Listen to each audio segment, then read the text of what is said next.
Hello, ഇന്ന് നമ്മൾ തയ്യാറാക്കുന്നത് വളരെ ടേസ്റ്റി ആയിട്ടുള്ളൊരു സ്നാക്സാണ് കേട്ടോ. അപ്പോൾ ആ സ്നാക്സ് അങ്ങനെ തയ്യാറാക്കാമെന്ന് നോക്കാം. ഞാനൊരു കടായി അടുപ്പിൽ വെച്ചിട്ടുണ്ട്. അതിനകത്തേക്ക് 2 ടീസ്പൂൺ നെയ്യ് ഒന്ന് ഒഴിച്ചു കൊടുക്കാം. പിന്നെ വേണ്ടത് ഒരു അണ്ടിപ്പരിപ്പും ബദാമും കൂടിയാണ് കേട്ടോ. അതുകൂടെ ഇട്ടിട്ട് നന്നായിട്ടൊന്ന് റോസ്റ്റ് ചെയ്തെടുക്കാം.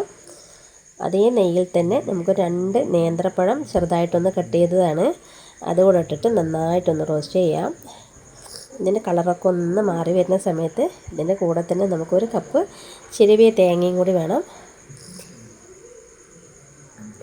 നമ്മുടെ ഒരു കപ്പ് തേങ്ങ ചിരവിയതും കൂടി ഇതിനകത്തേക്ക് ഇട്ടിട്ട് നന്നായിട്ടൊന്ന് റോസ്റ്റ് ചെയ്തെടുക്കാം. ഇപ്പം നല്ലതുപോലെ ഒന്ന് റോസ്റ്റായിട്ട് വന്നിട്ടുണ്ട്. ഇനി നമുക്കതൊന്ന് മാറ്റി വെക്കാം. പിന്നെ വേണ്ടത് ഒരു 4 അച്ച് വെള്ളം എടുത്തിട്ടുണ്ട്. അതിനകത്തേക്ക് 2 കപ്പ് വെള്ളം കൂടി ഒഴിച്ചിട്ട് അതൊന്ന് മെൽറ്റാക്കാൻ വെക്കാം. ഇനി നമ്മൾ ഉണ്ടാക്കുന്ന ബാറ്ററി ഏത് പാത്രത്തിലാണ് ഒഴിക്കുന്നത് ആ പാത്രത്തിലൊന്ന് ബട്ടറൊക്കെ തേച്ചിട്ട് ഒന്ന് മാറ്റി വെക്കാം. പിന്നെ വേറൊരു കടായും കൂടി അടുപ്പിലേക്ക് വെച്ചിട്ട് അതിനകത്തേക്ക് ഒരു 1.5 ടീസ്പൂണ് നെയ്യ് ഒഴിച്ചു കൊടുത്തിട്ട് ഒരു 1.5 കപ്പ് അവിൽ, ഏത് അവിലായാലും കുഴപ്പമില്ല, ഒരു 1.5 കപ്പ് അവിലെടുത്തിട്ട് ഒന്ന് നന്നായിട്ട് ഇതുപോലെ റോസ്റ്റ് ചെയ്യാം.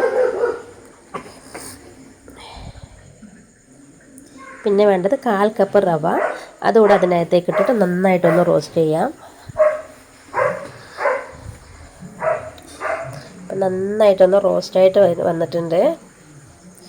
ഇനി നമ്മൾ ചെയ്യാൻ പോകുന്നത്, നമ്മൾ നേരത്തെ വെള്ളം മെൽറ്റാക്കി വെച്ചിട്ടുണ്ടല്ലോ, അതൊന്ന് അരിച്ചൊഴിക്കുക കേട്ടോ. അതിനകത്ത് കല്ലൊക്കെ ഉണ്ടാകാം, പൊടിക്കല്ലൊക്കെ ഉണ്ടാകാൻ സാധ്യത ഉണ്ട്. അപ്പോൾ അതുകൊണ്ട് നമുക്കതൊന്ന് അരിച്ചെടുത്ത് ഇതൊന്ന് വേകുന്നത് വരെ നമുക്കൊന്ന് അടച്ച് വെച്ച് വേവിക്കണം.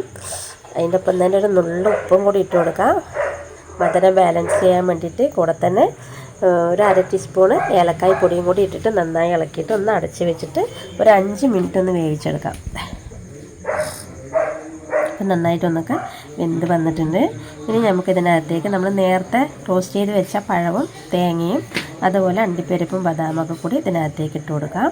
എന്നിട്ട് നന്നായിട്ടൊന്ന് ഇളക്കി കൊടുക്കാം. നന്നായി ഒന്ന് ഇളക്കി, കൈയെടുക്കാതെ തന്നെ ഇളക്കി കൊടുത്തിട്ടിരിക്കുക. എന്നിട്ട് നമ്മൾ ചട്ടിയിൽ നിന്നൊക്കെ വിട്ട് വരുന്ന പാകമാവണം, അതുവരെ നമുക്കിതുപോലെ ഇളക്കി കൊടുത്തിട്ടിരിക്കണം കേട്ടോ. അതിൻ്റെ കൂടെ തന്നെ കുറച്ച് വെളുത്ത എള്ളും കൂടി ഞാൻ അതിനകത്തേക്ക് ഇട്ട് കൊടുക്കുന്നുണ്ട്. പിന്നെ നന്നായിട്ടൊന്ന് റെഡിയായി വന്നിട്ടുണ്ട്. നമ്മൾ ഇനി ഏത് പാത്രത്തിലാണ് നമ്മൾ ഈ ബാറ്റർ ഇടാൻ പോകുന്നത് പറഞ്ഞാൽ അത് അതിനകത്തേക്ക് ഇട്ടിട്ട് ഇതുപോലെ നല്ല പോലെ ഒന്ന് ഷേപ്പാക്കി കൊടുക്കുക കേട്ടോ. നല്ല അമർത്തി സെറ്റാക്കി കൊടുക്കുക. ഇത് നന്നായി തണുത്ത ശേഷമാണ് നമുക്ക് വേറെ പാത്രത്തിനകത്തേക്ക് കൊട്ടാൻ കേട്ടോ.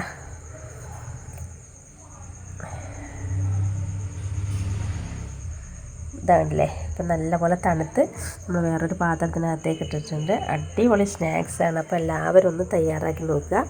കഴിക്കാൻ അതുപോലെ നല്ല ടേസ്റ്റിയാണ് ഇത് കഴിക്കാൻ തന്നെ. ഇതുപോലെ എല്ലാവരും ഒന്ന് ട്രൈ ചെയ്ത് നോക്കുക. അപ്പോൾ നമ്മുടെ റെസിപ്പി ഇഷ്ടമായിട്ടുണ്ടെങ്കിൽ ഒന്ന് ലൈക്ക് ചെയ്യുക, സബ്സ്ക്രൈബ് ചെയ്യുക. അതുപോലെ എല്ലാവർക്കും ഒന്ന് ഷെയർ ചെയ്ത് കൊടുക്കുക കേട്ടോ. ഫാമിലിയിൽ ഫ്രണ്ട്സിലൊക്കെ ഒന്ന് ഷെയർ ചെയ്ത് കൊടുക്കുക.